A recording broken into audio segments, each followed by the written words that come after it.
بسم اللہ الرحمن الرحیم۔ معزز سامعین، اس وقت ہمارا یہ علاقہ ترامڑی چوک اسلام آباد کا جو اس وبائی مرض کرونا کا شکار ہو رہا ہے، اس سلسلے میں سب سے پہلے تو رب العالمین کی بارگاہ میں دعا گو ہوں کہ اللہ تعالیٰ اس علاقے میں تمام مریضوں کو شفا عطا فرمائے، اور پوری دنیا میں جہاں بھی جو بھی بیمار ہیں، بالخصوص اس مرض کا جو شکار ہیں، اللہ سب کو شفا عطا فرمائے۔ اس کے ساتھ ساتھ حکومت کی طرف سے جو حفاظتی انتظامات کیے جا رہے ہیں، ان میں گلیوں کا سیل کرنا بھی ہے۔ آج فجر کی نماز کے لیے جب میں گھر سے گیا تو راستے میں ہمارے وہ پولیس والے بھائی، جب انہوں نے یہ کہا کہ آپ آگے نہیں جا سکتے، تو ایک ٹوٹے ہوئے دل کے ساتھ واپس آیا ہوں، گھر میں آ کے نماز پڑھی ہے۔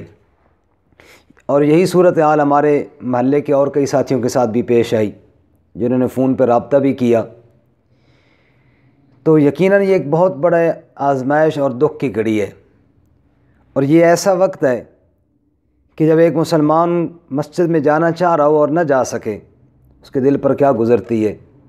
یقیناً یہ بہت بڑا صدمہ اور افسوس ہے، لیکن اس افسوس اور صدمے کی گھڑی میں ہم نے اللہ تعالیٰ کی تقدیر پر ایمان رکھتے ہوئے صبر کا دامن نہیں چھوڑنا۔ ارشاد باری تعالیٰ ہے، یا ایھا الذین آمنوا استعینوا بالصبر والصلاۃ، اے ایمان والو، صبر اور نماز کے ذریعے اللہ تعالیٰ سے مدد مانگو۔ وقال موسیٰ لقومہ استعینوا باللہ واصبروا، موسیٰ علیہ السلام نے اپنی قوم سے کہا تھا اللہ سے مدد مانگو اور صبر کرو۔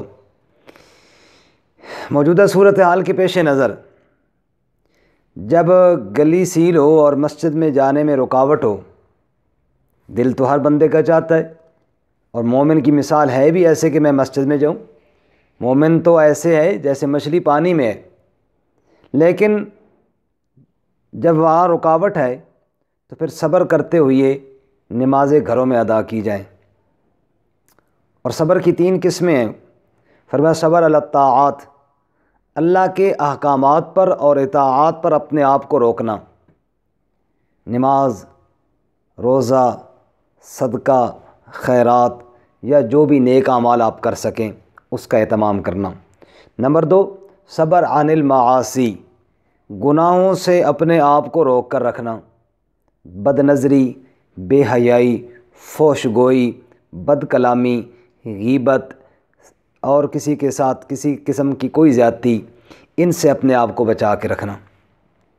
نمبر 3، صبر علی المصائب، جو اللہ کی طرف سے تکلیف آئیں ان پر صبر کرنا۔ جو اس وقت ہم مصائب سے گزر رہے ہیں، اس پہ ہم سب نے صبر کرنا ہے۔ اور صبر مصیبت میں کیسے کیا جاتا ہے؟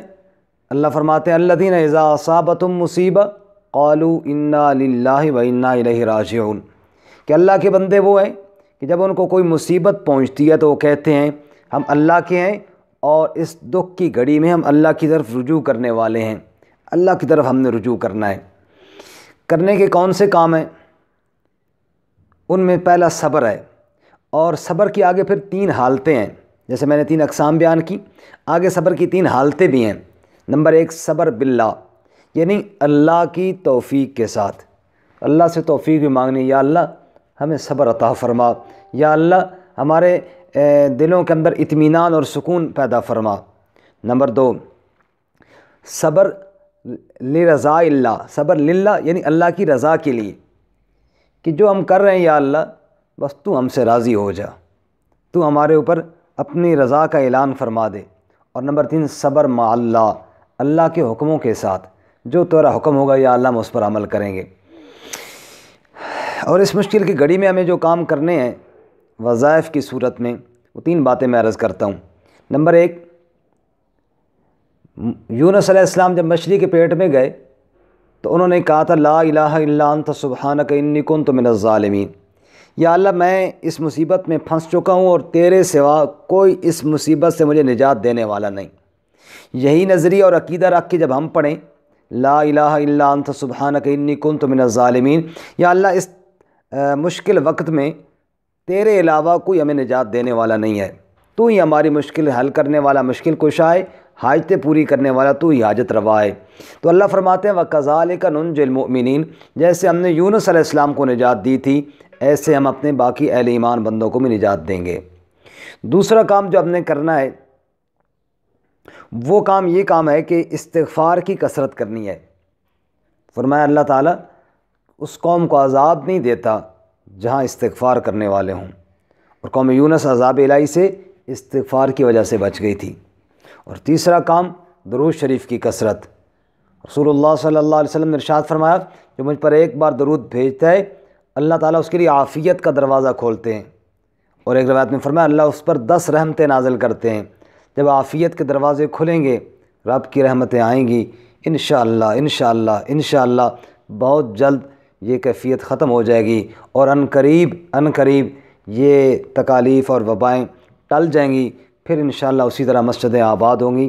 تو میری یہ گزارش ہوگی بالخصوص اپنے اہل محلہ سے کہ نماز کا اہتمام گھروں میں کریں، اور پولیس والے اور جو تعینات ہیں ہمارے رینجرز یا آرمی والے ان کے ساتھ جھگڑا نہ کریں، اجازت ضرور لیں، اگر مل جائے تو جائیں مسجد میں، نہ ملے تو پھر جھگڑا نہ کریں بلکہ واپس آ جائیں۔ آخر میں وہ بات عرض کروں گا کہ ایک جیل کے اندر ایک قیدی تھا کہ جمعہ والے دن بڑی اچھی تیاری کر کے دروازے تک جاتا تھا، ساتھی پوچھتے کہاں جا رہا ہو، کہ میں جمعہ پڑھنے جا رہا ہوں، گیٹ سے واپس آ کر اپنی اس کمرے میں آ کے پھر زور کی نماز پڑھ لیتا۔ تو اس کو ایک دن ساتھیوں نے کہا یار تجھے پتہ بھی ہے آگے کو نہیں جانے دیتا، تو پھر تو تیاری کر کے وہاں تک کیوں جاتا ہے؟